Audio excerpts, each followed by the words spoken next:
Well, good evening, everybody, and welcome to Pub Theology. Welcome to our St. Patrick's Day special of Pub Theology. I guess there's really nothing more awesome for celebrating St. Patrick's Day than sitting in a pub and talking about theology. Feels like the perfect confluence of things. Like, I know there are people out there who are out on the street right now. They're wearing green things. They're wearing green hats and green beads, and they're doing all kinds of stuff. And they have no idea. They have no idea how important it is to sit in a pub around a table and drink some good adult beverages and talk about some deep theology. That's the tradition of St. Patrick. We're going to talk about that tonight. Welcome to Pub Theology. Hey, if you are new to Pub Theology, you've never watched this before, just to give you a quick understanding of what's going on here, the four of us are sitting around the table here. We're having a conversation, but you get to tune in with us. And as we talk, we invite your questions, your comments, your thoughts. We're going to try to take those from the chat and see if we can bring those into the conversation as much as possible. We do have some people in the room. If I could have our people over in the viewing room give a quick shout out. Hey, hopefully you heard those guys over there. They're hanging out with us tonight. And hey, if you ever are in the Green Bay area and you want to join us live for Pub Theology, we would love to have you here. You just show up, pop into the pub, come and sit down with us. We've got a viewing room set up for you. You can hang out. And after we're done, after the live stream, we'll hang out with you for a while and have some extended conversation, kind of an after show party, as you will. So if you're in the area, we'd welcome you to be here. But if you're just tuning in online, we're really glad that you're a part of this tonight. Now, if you're a regular with us on Pub Theology, you might notice that we've got a few different faces around the table because you've seen Taylor before, you've seen Ashley before. We've got our guest, Dr. Mike Moses. I'll introduce him a little bit more in a minute. But I was chatting with Ben and Mike, our other regular, Mike Hennig, who is normally here with us. And we were kind of just joking, and he was saying, well, it's kind of like the we're letting the B team come in with Taylor and Ashley here. But you know what? I think he's wrong. I think Mike is wrong. I think this is not the B team. This is the pro team that we bring in for just special occasions because they're so awesome. So Taylor, Ashley, we're glad to have you here. Just for a moment, for those who don't know who you guys are, could you just quick introduce yourself? Taylor and Ashley, go ahead. Yeah, I am Taylor. I'm one of the members of St. Mark here. There it is. If anyone was interested, I am mostly Irish. I did a little bit of research on my own history there, and that originally our last name was O'Sullivan during the potato famine in Ireland. My ancestors moved here, dropped the O, and moved to Wisconsin and became farmers. Nice. Ashley. Yeah, I'm Ashley Peterson, staff ministry intern here at St. Mark Lutheran. I am currently learning to read Brandon's mind. It is not going well so far. What? Oh, man. You know what? I've been having her write these devotions, and I always keep telling her that the biggest fault that I have is that I'm super critical about that kind of stuff. So the only comments she gets on these devotions are ones where I'm like, oops, not good. Oops, not good. You got to fix that. And I feel like I'm breaking her spirit, but I'm really not trying to. I'm actually just trying to sharpen you. Exactly. And when the grinding wheel sharpens the iron, it doesn't feel good for the iron, but it makes it sharper. There, that's my preach for tonight. All right, we're going to introduce our guest in just a moment, but before we do, I'm actually going to let him talk first about what he's drinking. What are we drinking around the table? Dr. Moses, what are you drinking? Hey, everybody. Good to see you up there in chilly, the chilly Midwest. I'm here in Charlotte, North Carolina. Spring has sprung. Flowers in my backyard. My yard is as green as my shirt is right now. I am drinking Guinness for obvious reasons. And the first Guinness I ever drank, I was not a beer drinker until my first pilgrimage to Ireland walk in the footsteps of Patrick. And a friend made me promise that the first pub I came to, I would order a Guinness. I got off the plane. I went and did a grave etching and journaling at St. Patrick's reputed grave site, walked to the closest pub, Denver's Public House, 50 yards away, and ordered my first Guinness. And I didn't pay anything for the rest of the night because the Irish the stereotypes are true. They're the most gregarious people. And that's another story itself, but that was my first Guinness. Wow, that's an awesome story. I love it. Nice. Taylor, what are you drinking? Well, if anyone was watching the last time that I was on, It's the same, and I also forgot again. It's snow something. Snow plum? Either way, Oh, it's yeah, yeah, very yeah, good. yeah. Oh, yeah, sugar plum. That's what it is. Sugar Thank you. plum, What would I do yeah. without you? That's a very sweet and sour ale. I found that I really like sours. Yeah, sour ales are good. I like them during the summers. Pro tip: do not buy a crowler of sour ale and put it in your basement. I did that one time. I don't know why I did that, but it exploded. Sounded like somebody blasted a gun behind my ear. I was down in my little basement office. I was like, "What happened? Somebody shot me!" And then my whole basement started to smell like beer, and I was like, "Oh, I know what happened. That was a mistake." Ashley, what are you drinking? I am drinking the Up Norder, which is a nitro porter. Whoa, that very one is good. pretty heavy. I mean, you can't have two of those in one night, right? We're going to see. don't know. Maybe We'll you see. can. It's I don't know. I know I can't, but that's all right. Brandon, Well, my laptop is restarting. I'll be back as soon as possible. I have Wow. That was like he got disappeared into the ether. Well, he'll be back. That's all right. But in the meantime, I am drinking an Emerald Ale, which is kind of like Emerald Isle, which is Ireland. It's Emerald Ale, and it's an Irish ale. And on the little sign downstairs, it said ABV unknown. Oh, It's just it's only made me slightly think. scary. I don't know what that's about, but I like how Barb says, "Can I attend if I'm drinking wine?" Of course, Barb. Of course. Is it green wine? Oh, that would be an interesting kind of wine. Well, I think that's called absinthe. No. Is that what you're drinking? I don't know. Maybe that is what she's drinking. We'll have to have her chime in. Well, once again, we're happy to have your participation, but Dr. Moses has just disappeared for a moment. He's going to come back. Poor guy's laptop decided it was going to start restarting right as we're going on. Just so that you all know as you're watching, this is completely live and unfiltered. And on St. Patrick's Day, what better way to go about things? But, let's just think for a second about some of the questions that we want to ask Dr. Moses here as he gets back, because I've done a little bit of research on St. Patrick. I know that he lived kind of a long time ago. I mean, we're talking about 1700 years ago, right? And he was the very first missionary to Ireland. And there's actually a lot of legends and stories about stuff. But one of the things that really is unique to me is how when you look at Irish folklore and kind of that animistic religion that they followed, there's a lot about threes. There's like a three-headed goddess. And they saw in the clover, they saw the idea of the perfect divine, and the clover, this three different leaves on this thing. And there are other concepts of things in threes, triangles that are part of the way that they would decorate and build. And it's almost like they stumbled on the concept of the Trinity without really knowing about the Trinity. So it was almost like it was ripe for St. Patrick. So I'm looking forward to some of the things that Dr. Moses is going to be able to tell us. Here he is. He's back. All right. Everything working for you, Doctor? Weird, random laptop deciding to restart all on its own. Totally happens. Hey, by the way, how should we talk to you? What should we call you? Dr. Moses, Dr. Mike, just Mike? What do you prefer? If you're into formalities, Reverend Dr. Mike Moses. Reverend Dr. Michael Moses. Everybody does. Children call me Pastor Mike. Everybody else calls me Mike.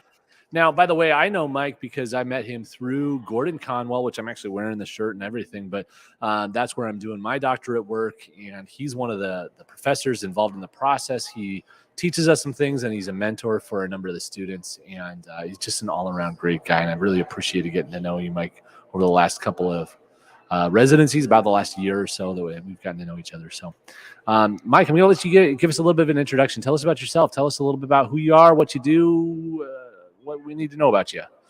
Yeah. Brandon and I know each other because of seminary stuff, but for each of us, that's a side thing. He's achieving his doctorate while he is a pastor. I finished my doctorate. I teach some classes at the seminary, but I'm a local church pastor at heart. Grew up in North Carolina. I'm a Carolina boy. Lived other places, Virginia, Los Angeles, Memphis, but came back to kind of my own tribe. I know how to best contextualize the gospel to my tribe. And so I planted a church 24 years ago on the north part of Charlotte, North Carolina, a town called Huntersville, the first suburb north.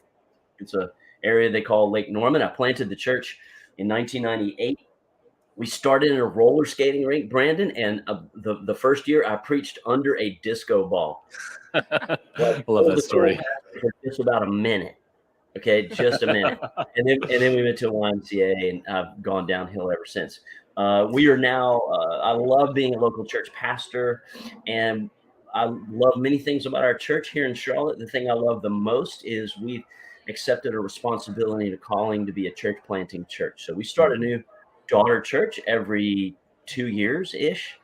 And we just launched a new church. We call it Lake Forest U City. It's in the UNC Charlotte area of Charlotte, which is a racially diverse area. And we hired a young pastor, and they launched in January, and they're an intentionally multi-ethnic gospel community, and super happy about that. So I've been married to my wife for a long time, Angie. We love Empty Nest because we're best friends.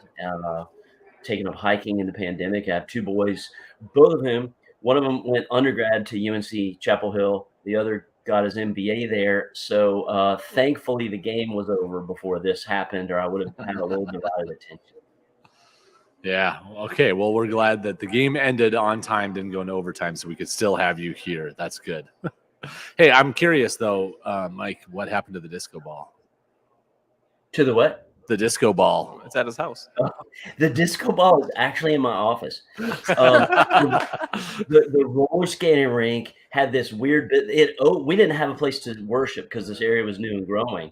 And our launch team was looking everywhere. We were going to be in a bowling alley, except we would walk out smelling like a pack of cigarettes. That was when you could still smoke inside, is how long ago that was. And somebody saw a sign. They're building a bowling alley / preschool daycare. And it was great for us because we had a bowling alley for a worship place, and we had their preschool for our kids ministry. It was a terrible business model. It turns out people do not want to drop off their 2-year-old where there's teenagers coming outside from the skating rink to have a smoke.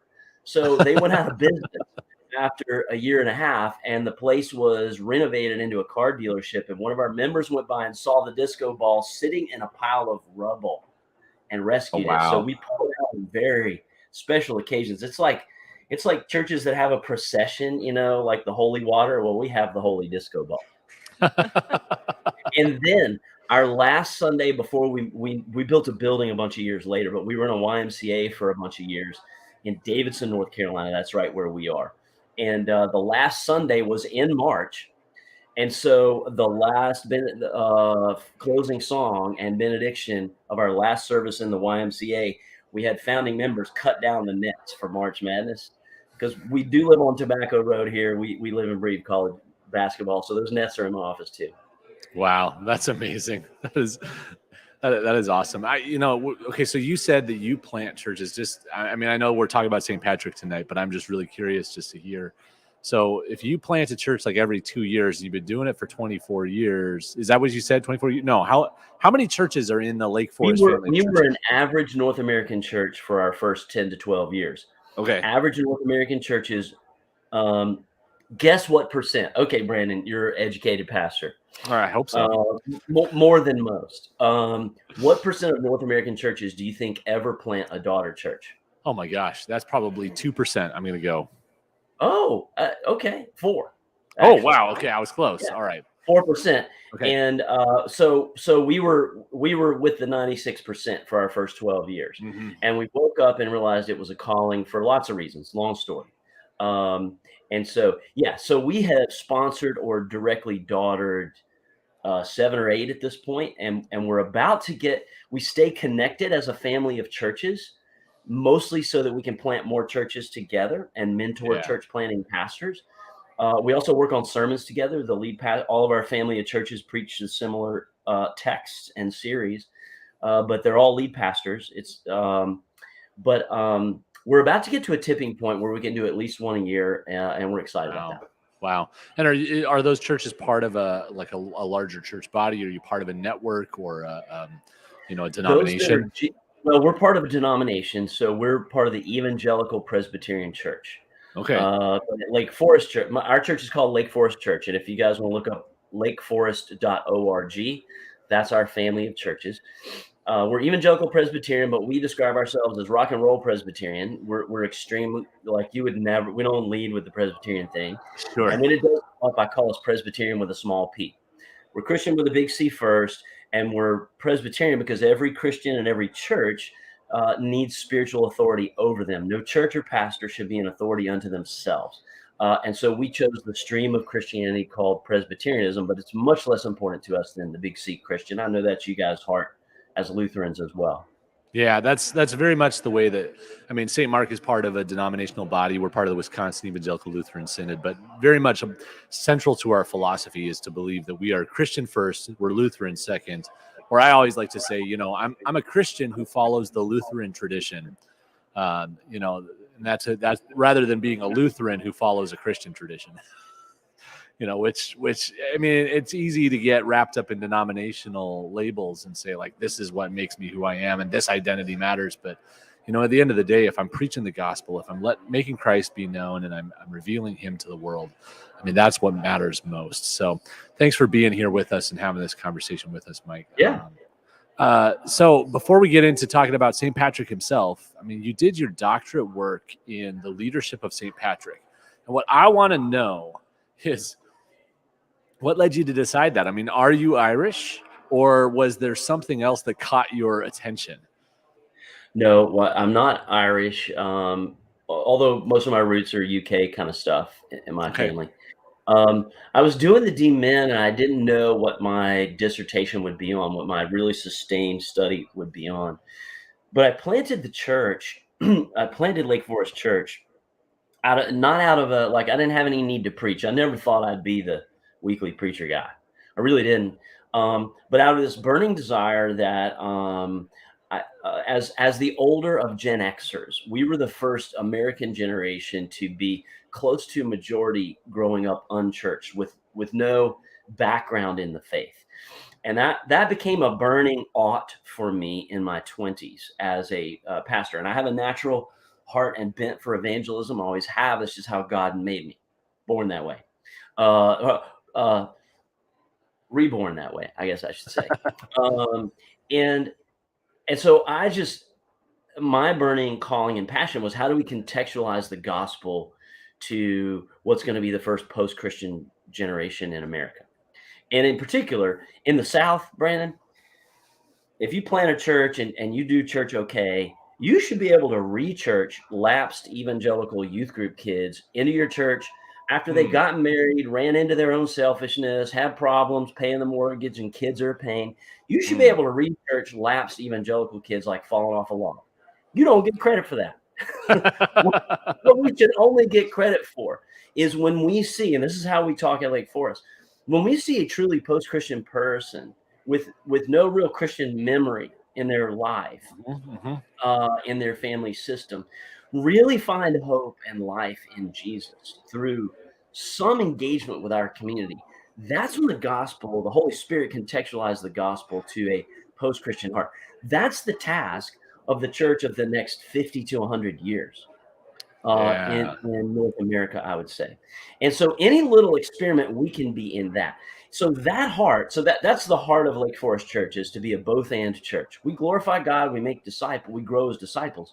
But how can we be winsome and accessible to post-Christian people who've given up on church but not on God? It was that heart that led me to, I stumbled into a Celtic prayer book. I was on a contemplative spiritual retreat, tending to my soul in the first couple of years as a church planter. Church planting will wear you out. All of ministry wears you out. Every job wears you out. But I was worn out. And I was at this retreat, and they were using these written prayers, which was a little unusual for me. I'm a real low church guy in my background. We use these written prayers at the hours, morning, noon, Compline. And they just were so strikingly different than anything I'd ever read. And I said, "Where'd you get these?" From the retreat leader. It was this Celtic book of daily prayer.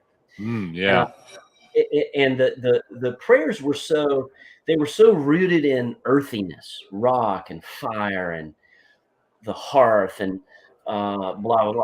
And at the same time, they'd moved from this concrete lived reality all the way to the mystery of the Trinity and overwhelming Trinitarian language with no attempt to explain it, but actually a celebration of the mystery in the language, and I was drawn to it. So I did a deep dive, and I wound up discovering there's this thing that was Celtic Christianity that was this unique, flourishing type of the Christian faith that burst out of nowhere in about 500 AD in Ireland, existed for 300 or 400 years, and then had to conform to Roman Christianity and went out of existence more or less.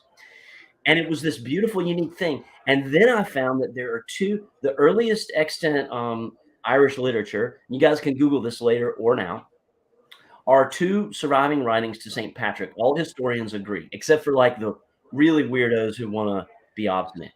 Agree, these were written by St. Patrick, and they're short. And Brandon, I read them. I was like, I want that guy to be my mentor. Wow.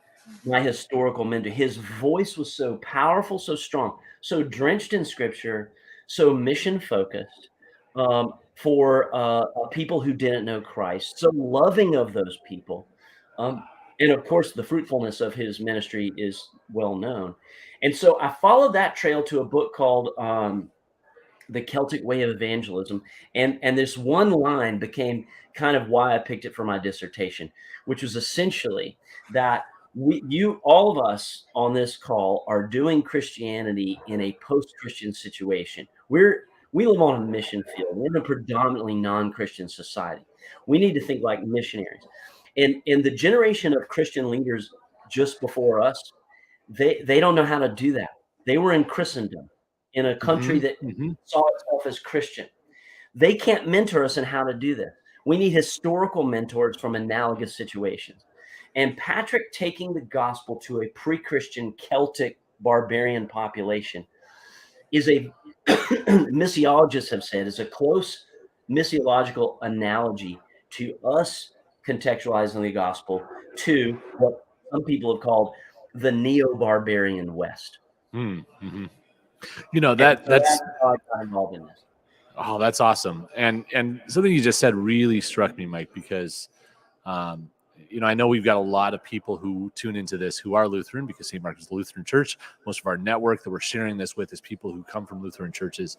And, the heritage of Lutheranism largely is that Reformation theology that says, that comes out of, as you said, out of Christendom, where we understand, who we are as kind of a church, but we had to redefine or go back to the biblical definition of Scripture as part of the Reformation.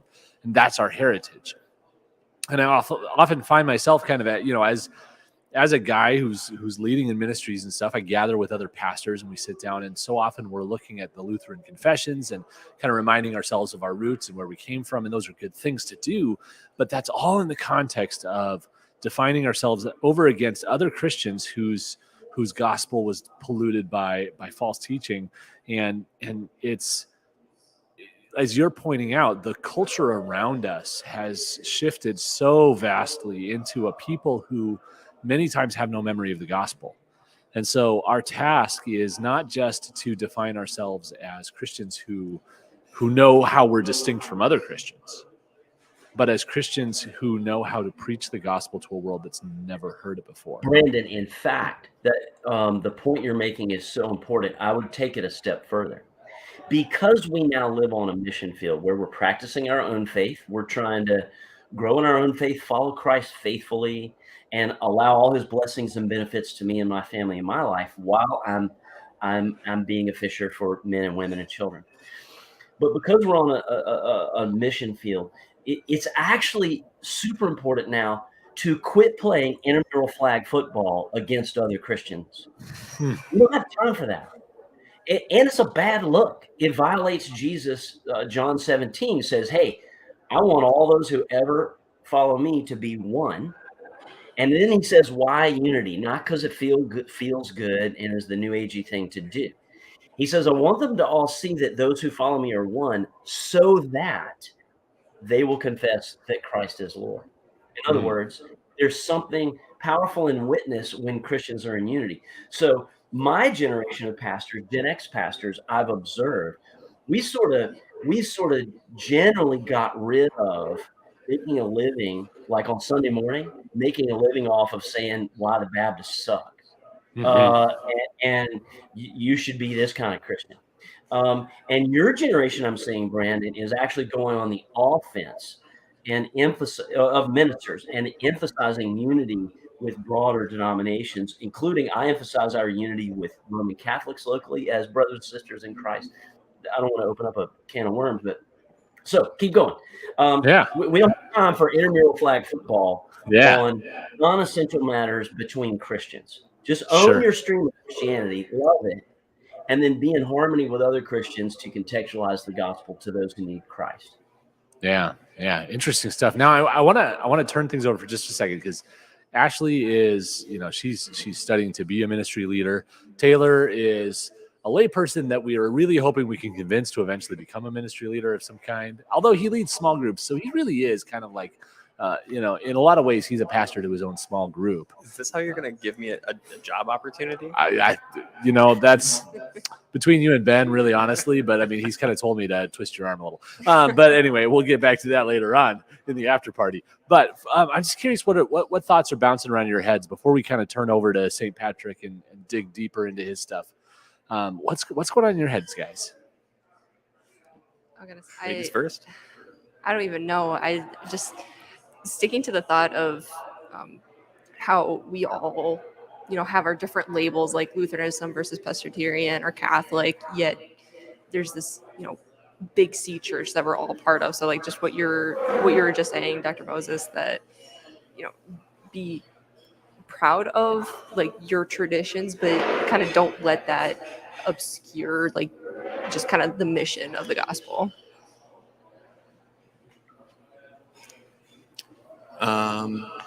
Here's what I got for you. So as I was listening to you, and I wholeheartedly agree. Growing up Lutheran and going through school, I think I was taught oftentimes like what kind of you and Brandon were both talking about, as I was taught how to say what your interpretation of Scripture is wrong, and so I want to show you what's right.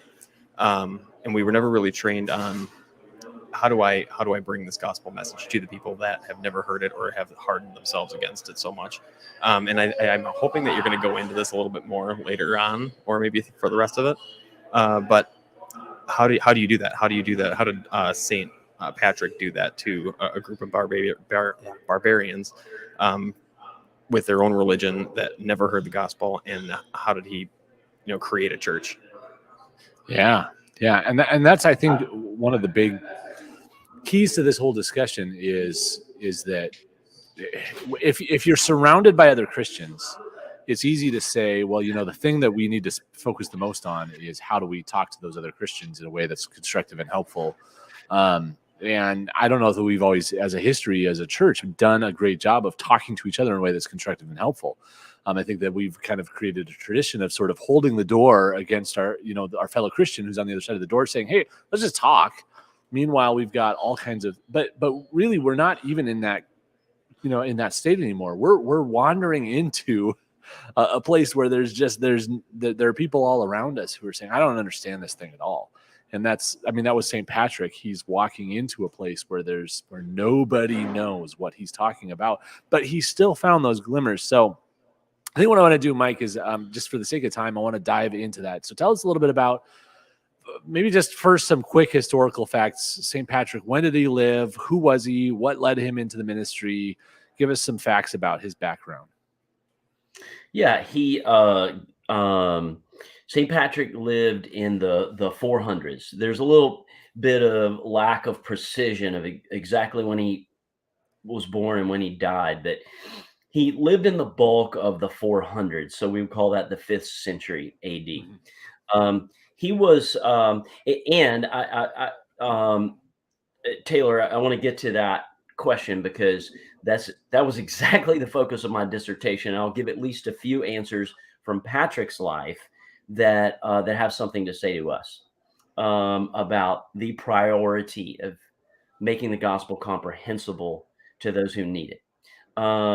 So Patrick was, you can read, if you're going to read one of the two documents that are surviving, read the Confession of St. Patrick. And it's it's tantalizing because he could give really specific details, but he doesn't. And so the stuff we know is awesome, but the stuff we don't know is tantalizing. But here's what we know. He was born into a rich family in the latter years of the Roman Empire, when it still had sway in Britain. He was born in northwestern England. So if you picture England, just before you get to Scotland, he was on the west coast under Glasgow, somewhere around there. And his family was a Romano-British, like, estate holders. So picture, if you've ever been to Rome or you've seen pictures of Roman villas, that was what he grew up with. He was a rich kid. His dad was a landowner and all that, but he was also, like Ashley and Taylor, he was a leader in the church, but he had other stuff to do. And technically he was a deacon, whatever that meant in the Romano-British church. Again, these are the waning years of the Roman Empire. It was starting to fall apart. They had just removed their garrison from England. Remember, Rome was starting to get invaded by the barbarians. So the first place they pulled their troops out of was Britain. Lots of great movies about this stuff. The Last Eagle or The First Eagle or something, a super cool movie about this at Hadrian's Wall. So it's starting to get like dicey. The Picts out of Scotland, the Irish are starting to pick at, they're like, hey, that's a juicy little place there, that island of England. And now there's not these Roman soldiers. So Patrick grows up this wealthy Christian family.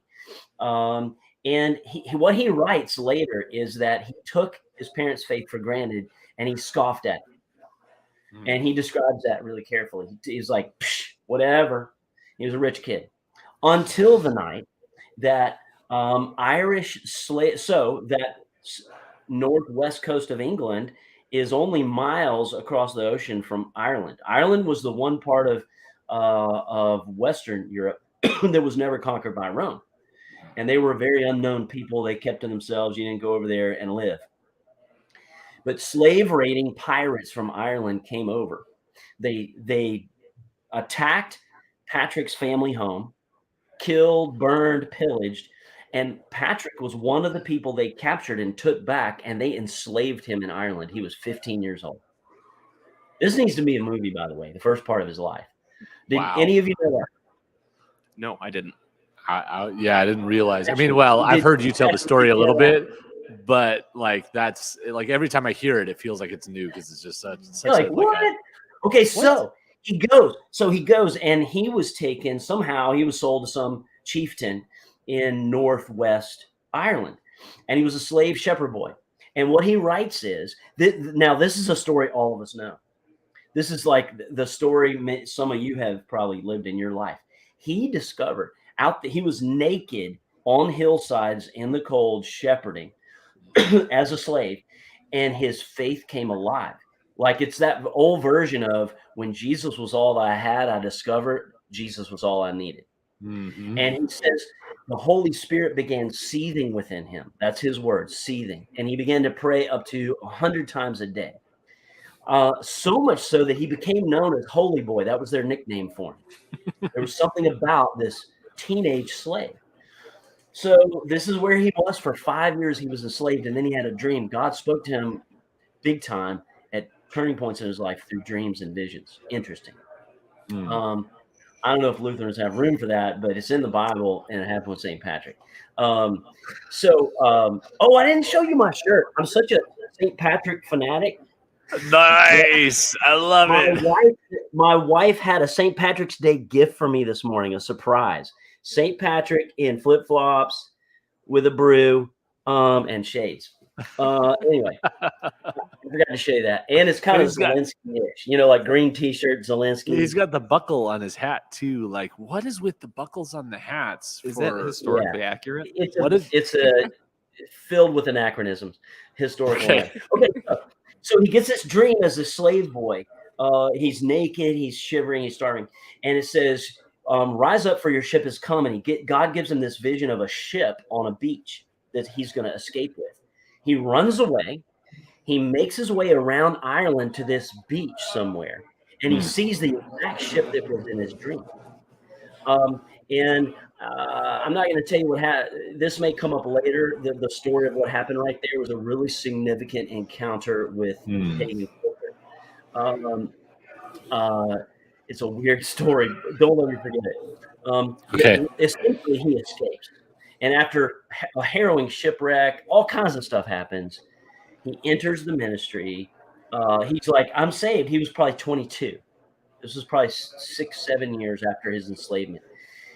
He enters the ministry. He went to a seminary probably in France, in ancient Gaul. And then he was just like a quiet monk or a priest until he had a dream in his mid-40s, y'all. He's just a quiet dude. He didn't find his life calling till he was in his mid-40s. So, Ashley, if you're not sure yet where seminary is taking you, theological studies, we got time. Okay, That's good. That's Wait good. till you're 40. Okay. And that's encouraging, whatever age you are. He was mid-40s. He was just a quiet priest or whatever. And then God wrecked his life with another dream. And he envisioned the Irish and all these letters falling. And he called it the voice of the Irish, and it said, "Come walk among us again, holy boy." He interpreted it as he's supposed to take the gospel to Ireland. And there's more about then what he did next. But that's when he embarked on his mission. And he claimed a job that wasn't a job back then. And the church almost didn't let him go to Ireland because you weren't supposed to do that. And I can talk more about that. But that's the setup to his mission in Ireland. It's just such an incredible story. And, especially when you made the comment about, just he's having these dreams and stuff like that. And, I don't know, I can't speak for all the Lutherans who are watching this, but I think too often it's if we try to limit God and how he works, but especially in kind of the era where Patrick lived, and you're talking about people whose lives are not, the great blessing we have right now is that I can pull up the Bible. I've got sitting on my desk at work, I've got, I don't know, half a dozen different translations of the Bible. I can pull up 32 different English translations on my phone. I've got all these different ways God speaks to me through his word. But for a guy like Patrick, it's like, how are you even connected to who God is? How is God ever going to reach you unless he comes and he just invades your situation? And you look at the legacy that St. Patrick laid, and you go, okay, God was working through this, and that's just incredible. What an awesome story to hear. Yeah, I don't know. Taylor, Ashley, what are you guys thinking about? I've just been listening to this story. I love the passion that I can see as you're discussing this. This would be the same passion I would have if someone started questioning me on the lore of like the games Mass Effect. Don't get me started. I have a Mass Effect tattoo. Like, all right. So I could get into that. So I love your passion. We need to have Pub Theology Mass Effect edition. Oh, no. I'll be gone and Ben can sit in for me. Okay. Awesome. Ashley, got anything? I don't think so. Yeah, I'm just kind of drinking it all in. Ashley loves it when I do this to her, where I throw, I turn things over to her, and she's like, I don't know. Question to her. That was the most amorphous throw to a co-host that I've ever seen, Brandon. That was not fair. That's true. It had That's no true. content to it. None. Yeah, you're right. Okay, but listen, let me segue for you. So think about what you know about Lutheranism, your experience in your denomination stuff. So Patrick is now, he's an official, he's a priest in the Roman British Church. Again, culture's changing. Everybody's scared because the Roman Empire is falling apart. It was a real momentous time of change in history in that time of Europe, much like we feel we're in the midst of something like that today. Things changing so much. So Patrick goes to the hierarchy. What do you call your regional body of Lutheranism? We've got the district presidium. So there's a district president, and he's got 2 vice presidents and a secretary, and that's kind of the regional group that really is overseeing what you're doing. Okay. So Patrick goes and goes, hey, I'm putting my hand up. Like Jesus said, the workers are few, whom shall I send? God said to Isaiah, who will go? And Isaiah said, it's me, Lord. And Jesus said, go make disciples. I'm putting my hand up. God called me. I'm going to go make disciples to that whole island over there where there are no Christians. Will y'all let me do that? Guess what they said? No. They said, that's not a job. That's not a job. We don't let you do that. How did you do Here's that? what had happened. Okay, to our earlier conversation, the church in the West, okay, there's this whole untold story of the church in the East, modern day Iraq, Syria, India. They were more missionary in these centuries of the church. They were taking the gospel to different cultures. The church in the West got so Roman centric, Latin language centric, Roman culture centric, that before Patrick, for 200 years, the Western Church had not sent a single mission outreach to a non-Roman culture. There were times when Rome would capture another culture, make them Roman, and then after they were already Roman, the church would Christianize them. But no, the missionary impulse of the apostolic generation we see in the New Testament and right after it, of, dude, we should take the gospel to Samaria. Hey, we should go to Rome. Hey, we should go. Paul died wanting to go to Spain. To Spain. Yeah. That to completely died and was like, hey, isn't it cool to be Roman and Christian? Yeah. And the view was barbarians. That word barbarian comes from the Roman tongue, the Latin tongue, and it was ba ba ba ba ba, and it was making fun of people who didn't speak Latin, who lived out in the hinterlands. Ba ba ba ba ba. Oh, you can't say Vichy soir in Latin. You blah blah blah blah. It was totally snobbish. Anyway, to say snobbish Roman Christians, my goodness. Yeah, and so here was the official missiology. I did part of what I did, Brandon. You'll appreciate this. I did research on the missiology of the late Roman Church before the fall of the Roman Empire. Wow. And basically, they saw barbarians as incapable of receiving the gospel. They were not human enough. They were not civilized enough to receive the gospel. So it was Roman civilization's job to conquer people and Romanize them. Then maybe they could get the gospel. So when Patrick came and said, no, God called me to be a bishop to the Celtic barbarian Irish people, they said, that's not a thing. You can only be a pastor to an already, or a bishop or whatever, to an already Christian people. Non-Christian people aren't capable of receiving the gospel. Wow. Now here's where, and so this was St. Patrick's most original contribution to Western Christianity for 1,000 years. Wow. This is you cannot describe this other than a Holy Spirit innovation.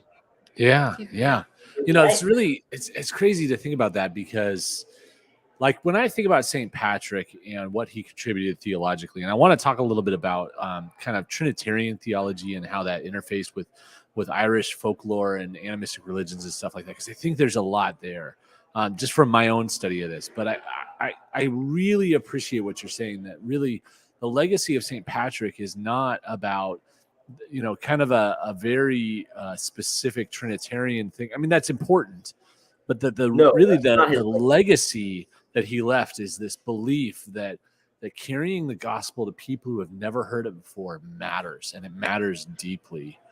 And they are dignified with the image of God, and they deserve the gospel in comprehensible terms, not Roman terms, not Latin terms. No, that's interesting too, because I'm sorry to interrupt you, but I was just something you were saying about just the way the Romans viewed this, and I remember I had a professor at one point who, later on, after I had him as a professor, years later, he was at a pastor's conference, and he basically he wrote a paper that he presented that basically said, like, well, the German language expresses the gospel better than any other language. So, if we really want people to understand the gospel, we got to get them to learn German. And I don't know if this was a joke and it was just like a really deep troll, or if he like really believed that. But I remember just feeling unsettled by that idea. But if we have this idea that we can only gospelize people who think like us, who look like us, who act like us, who talk like us, we're I mean, we're limiting our options, and we're limiting the Holy Spirit, right? Like, we cannot limit the Holy Spirit's work in the world to what makes sense to me. I've got to be willing to say, wherever this takes me, wherever it goes. Yeah, it kind of turns into a power play in a sense that, like, once I deem you human enough, then you can learn what I want you to learn. I've heard of people complaining about how Christianity is a way to try and control people, and I wonder if that might be where people are coming from with just that line of thinking. Yeah. It also relates to something. I had a conversation with a guy down on an Apache reservation once, and he was telling me that, the early days of mission work to the Apaches, there was, they worship very much in the style of whatever denomination they're a part of. And I kind of said, well, why don't Apache Christians worship in a way that's more Apache, that looks Apache? And he basically said, well, because the white man told us so. The white man knows better than us. And I wonder how much of the history of mission work to Native Americans kind of falls into the same lines. Like, we have to make them into us, and then we can gospelize them, rather than saying we're going to bring the gospel to their culture and let the beauty of, there's just, it's a difficult thing, right? Because especially, and there's maybe some parallels because many ways that the Irish folk religions looked similar to Native American religions, kind of some animalistic, nature-based religions and stuff. And the person that I was talking to he was a Native American himself, but he was saying, you can't really blend Christianity with that because it looks like it's just another god out of the pantheon of gods. So how do you bring the unique message of the gospel into that without completely obliterating the culture of the people you're bringing the gospel to? So that's what I'm really curious about. So talk about Brandon, that. Patrick did so well that had not been done in Western Christianity for 2 centuries. He respected the culture. Now, that's probably an anachronistic way to say it, okay? And all of this is a little bit murky in history, but we know the outcomes. This is the first time he didn't come and convert people at sword point or whatever.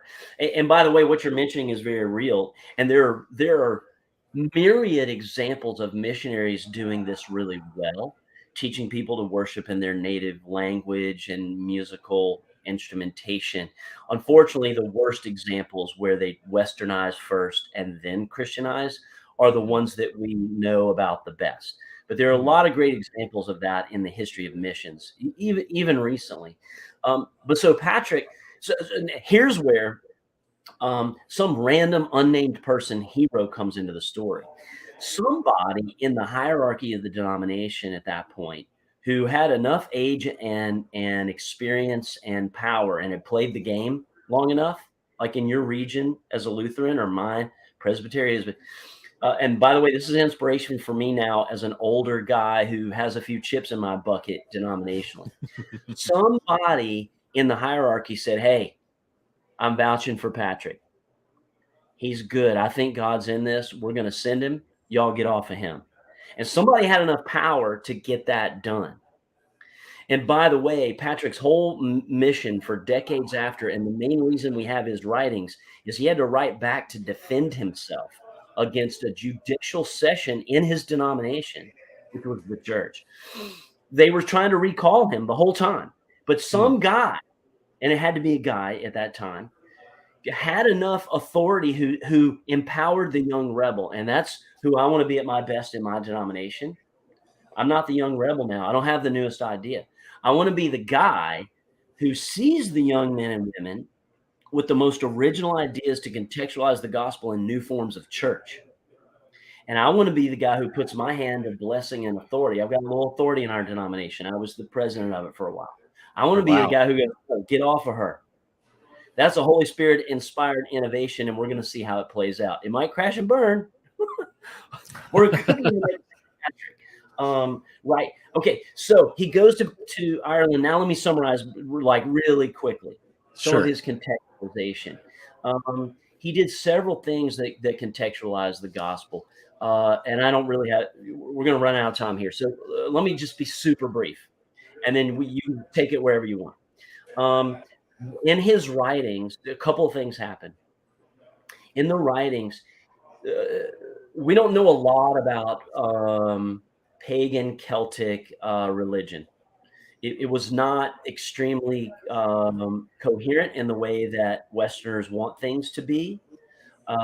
We know it was focused on the sun. They were illiterate by choice. The Druids knew all kinds of language, but it was only allowed for them, not the people. So they weren't dumb. They just by choice were not literate. Choice of leadership. So we don't have it written down, but it was focused on sun worship. We know that. And there are a bunch of places, several places in Patrick's writing where he calls Jesus the true Son, S-U-N.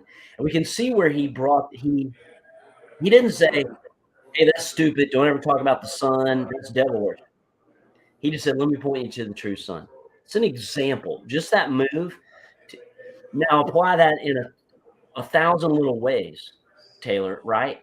That move, instead of, oh no, you worship the sun, we're going to cross it out, we're going to excise that word out of the language, etc. No. Hey, let me reinterpret your spiritual, the revelation you have, and point you further to the true Son that represents your hopes and dreams. That's one example. Let me give a practical example. He was not shy to offer assistance to them educationally and materially. So bringing the gospel also brought material and educational uplift. Number one, the chiefs that he went to were always excited. He offered to offer some education to their children that the Druids had been disallowing before. Well, they were eager for that. And so they entrusted the princes and princesses of these petty tribes to Patrick.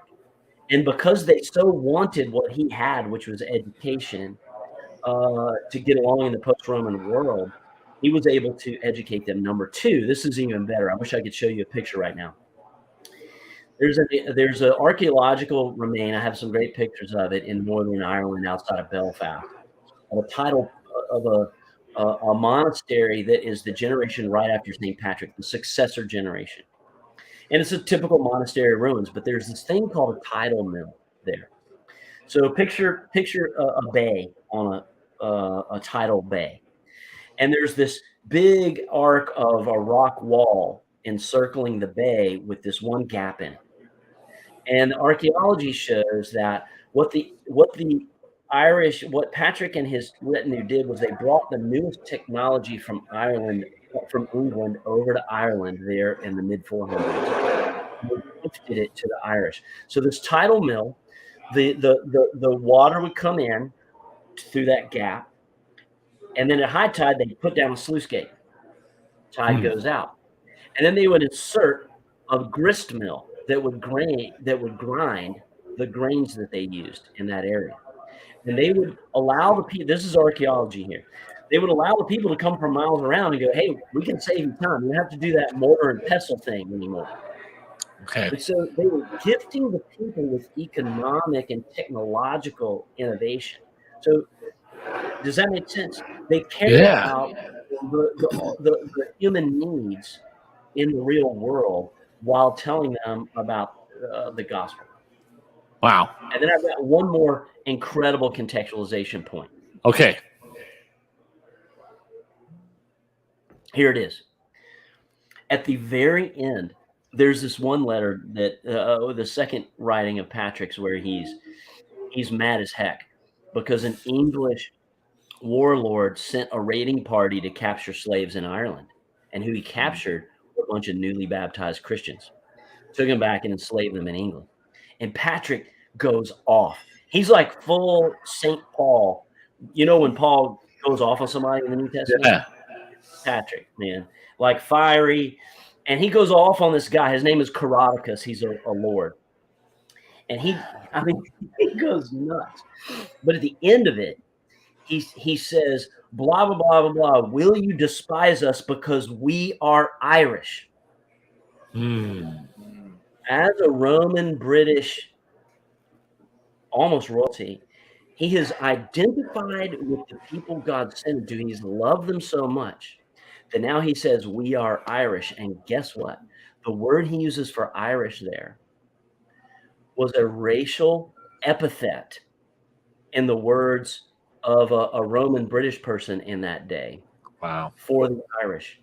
And Patrick puts it on himself in identification with the very people that he's come to love all the way to know Jesus. Really beautiful picture. Wow. That is really amazing. All right. Now, Ashley, earlier I just threw you a very vague thing, but I'm going to throw you something a little more specific. Okay. All right. I'm going to put you in the seat for a second. Imagine you've been called to go and serve a people that different from you, don't know the gospel. That you're thrown into this situation. Now it's different because, right, St. Patrick was really begging to be sent, with people who were saying, no, we don't want to send you. But imagine you're being sent. I want to just based on everything you've kind of been taken in here. What is your first step? What is your first thought and your first here's what I'm going to do? Pray. All right. I don't know what else there would be to do except just go to God and just plead to him for help, basically. Yeah. Okay.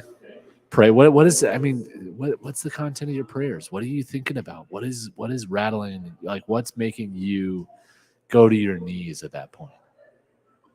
I think it would be a mixture of just kind of like the why me, like why am I the person that you chose to go into this mission, and then for strength and wisdom and courage and the words to go and then share the news to these people who need to hear it the most. Yeah. Have you ever had a thought? What Ashley just said? Yeah, go ahead. Ashley, something really insightful to me about Patrick's calling is God didn't call a random guy to random people. Yeah. He didn't be like, hey, you've never heard of the Irish Celts, but why don't you go there with the gospel? He used Patrick's life story. Patrick knew their language. He knew their religion from the inside out because he'd been in captivity there. And so God dignified and used the worst part of Patrick's story in slavery and used his insight into those people. And so I often think the people who are going to crack the code of intelligibly speaking Christians are going to be like some of you guys, friends, people on this podcast who maybe didn't grow up Christian at all. And you know how you heard the gospel and it made sense to you. It wasn't from when you were 3 and your grandparents teaching it to you. And you may be better able to contextualize the gospel. You may be the church planter who cracks the post-Christian code in North America. Wow. Yeah, Doctor, I've got a very important question for you. I need to know. So, how did he drive all the snakes off the aisle, and by what metric? How did he figure out they were all gone? I mean, did he have one of those little clickers that just after everyone left, he clicked it? He was like, "That's all of them." The really good thing about the rediscovery of these 2 original writings from Patrick is that it allowed us to cut through all of the legendary accretions to his story through centuries and centuries. So yeah, there never have been snakes in Ireland. I don't really. Yeah, I hate to burst your bubble. I hope you're still a Christian. So Patrick do that. There was beer in Patrick's story, though. It's the first external record of Patrick's mission lists what he sold. By the way, he sold his family lands to pay for the mission. And so, well, he did have a dream and he prayed, like you asked Ashley what she would do first, but then he raised a bunch of money because God's mission is worth our best. He sold all of his family lands to fund the mission. Wow. There was this whole retinue of young priests, bakers, and all this kind of stuff, and his personal brewmaster is listed as part of the mission team. Wow. That I'm sure was from Merrimack, but it was mostly about not having potable water. Ireland at that time was almost completely a swamp in the interior. People only lived around the exterior. Sure. So like you had to have beer if you were going to be able to drink anything. It's kind of like some hydration better than nothing, but you got to make sure Is there a it's. book on the history of beer and alcohol that's about just that point all through history? I bet there is. There is. Speaking of books, if people have been watching this and they're like, I want to know more. Okay. So you talked about reading the Confession of St. Patrick. When I go to Amazon, there are 3 different translations that come up right away. So which translation should I be choosing here? It doesn't really matter. I don't really have a favorite one. Just Okay. be sure. Don't choose one that's attempting to modernize it. Like Okay.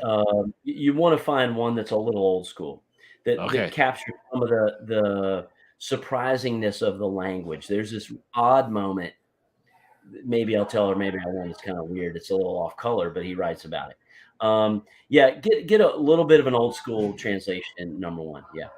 So there's one that's like I'm looking at John Skinner and John O'Donohue. Is that probably a good one to recommend to people here?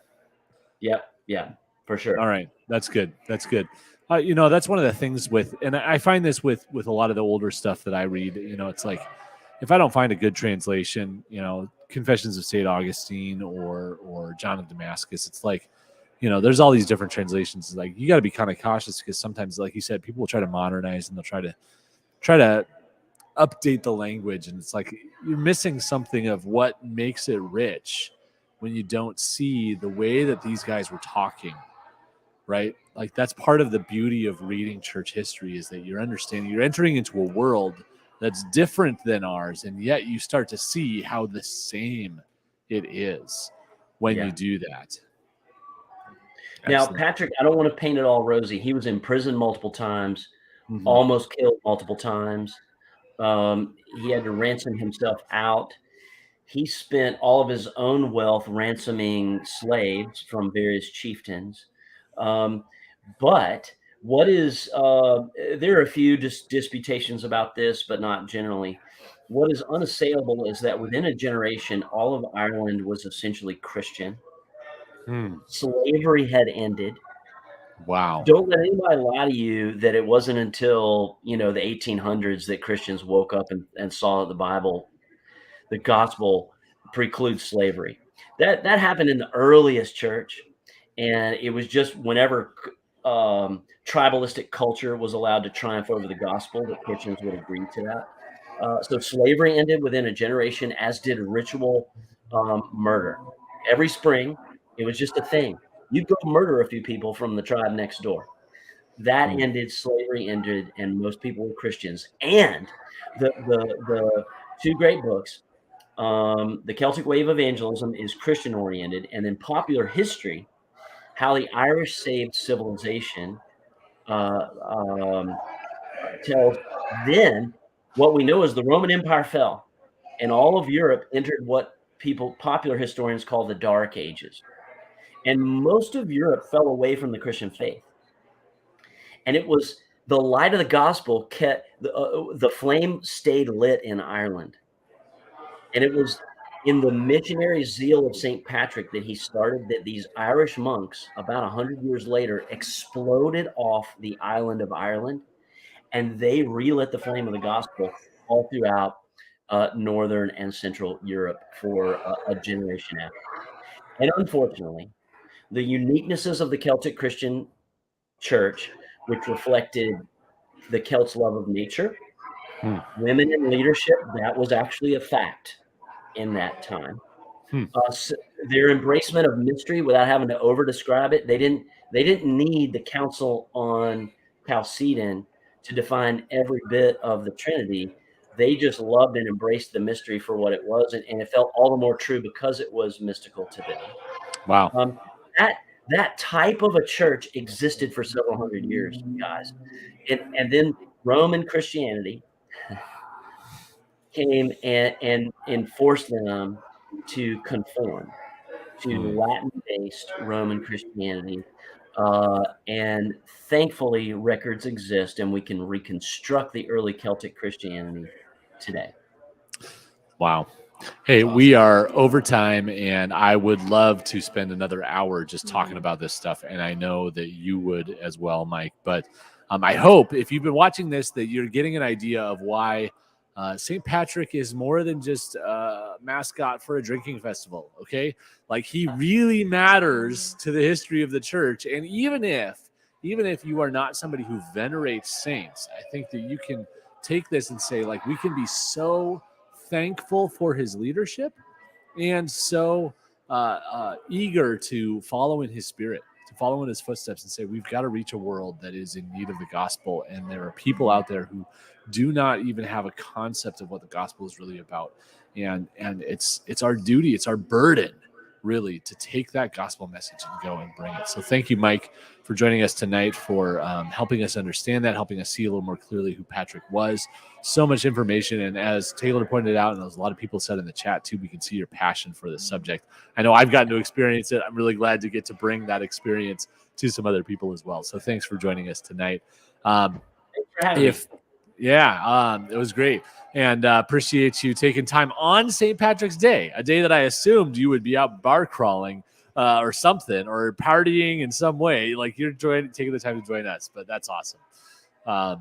Hey, if you've watched this and this has been useful to you, it may be useful to somebody else. So please make sure that you share it. If you just click that share button, it doesn't take very long, but it just does a little bit of value to other people around you, as well as clicking like, making a comment. And if you're watching this after the fact and you comment and you've got a question that we can answer, we'll try and chime in and give you some thoughts.